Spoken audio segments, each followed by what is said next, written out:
Les clients du mastermind, ils ont plutôt une vision comme toi en général. À part ceux qui sont niveau 5, licence gold, etc., qui ont plutôt une vision comme moi en général. Mais ceux du mastermind, ils veulent la même chose que toi, ils veulent un lifestyle business. Alors, lifestyle, avant, c'était 30, 40, 50 k par mois. Demain, ce sera 100, 200, 300. Mais du coup, la question que je leur pose tout le temps, parce que pareil, ils ont du FOMO, tu vois, c'est qu'est-ce que tu fais aujourd'hui que tu aimerais ne plus faire et qui pourrait être fait par un agent? Tant que tu n'as pas trouvé de réponse à cette question, on s'en bat les couilles. Ouais. Moi, j'ai les réponses, hein. Moi, j'ai je sais absolument. Non, J'ai pas mais encore trouvé de faire, solution. faire les emails, ça peut. Toute l'après-compta, tout l'admin, etc., ça peut. Là maintenant, montage vidéo, ça peut. Faire des carousels à l'infini, ça peut. Écrire une VSL, ça peut. Il faudra sûrement la rebidouiller un peu, mais ça peut. Analyser tes stats d'ADS, de VSL, de tunnels, etc. Proposer des optimisations, des A/B tests et mettre en place les A/B tests sur System.io à ta place, ça peut. Il y a beaucoup, beaucoup, beaucoup de choses où l'IA peut le faire, hein. Ouais, et du coup, ouais. Et en fait, moi, je vois genre trop. Je vais t'expliquer. Le business.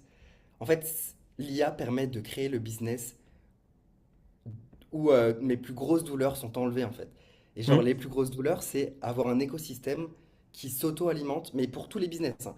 Genre, quand j'étais CMO de KP et tout, genre, j'aurais rêvé d'avoir ce genre de truc où, en gros, t'as des ads. Ces ads amènent des leads. Ces leads, on sait s'ils sont quali. On sait de quels ads ils vont. Ils viennent. Derrière, il y a des appels de vente. Les appels de vente, t'as toutes les transcriptions. Derrière ces appels de vente, on récupère toutes les objections. Ça crée des ads pour traiter ces objections en automatique. Ça crée des mails pour traiter les objections en automatique. Ça te crée tes prochains angles de pub. Ça les publie. Et derrière, ça met à jour les pubs par rapport au marché quotidien. Et en fait, limite, je me dis, t'as plus rien à. Juste à aider tes membres, tu vois. En créant des immersions présentielles et tout, le futur. Non, mais c'est une folie. C'est une folie. Moi c'est tous ces trucs-là, je suis en train de les mettre en place. Alors, pas les autos, parce que bah, moi, j'ai plein d'humains, donc en fait, je veux qu'ils aient une passe là-dessus pour appliquer leur propre expérience, etc.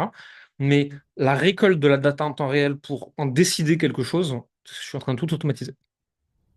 Ils Ouais, reçoivent tous, toute la journée, des messages sur Slack qui finissent par publier par Claude.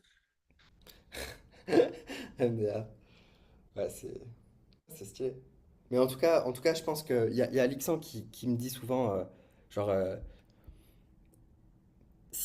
aujourd'hui, il y a des choses qui sont compliquées à mettre en place encore, ou qui sont dangereux.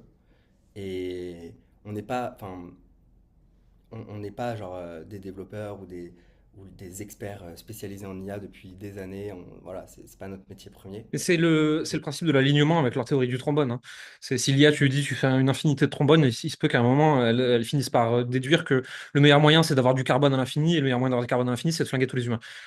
Ouais. Pareil, si tu donnes une instruction à une IA qui a accès à ton business manager, à tes emails, à ta CB de boîte, tu t'es pas posé encore tous les scénarios. Donc, il faut lui mettre des trucs de contrôle et des trucs qu'elle peut pas faire automatiquement parce que tu sais pas si, sans faire exprès ou en pensant que c'est une bonne décision, elle va pas te faire une énorme dinguerie.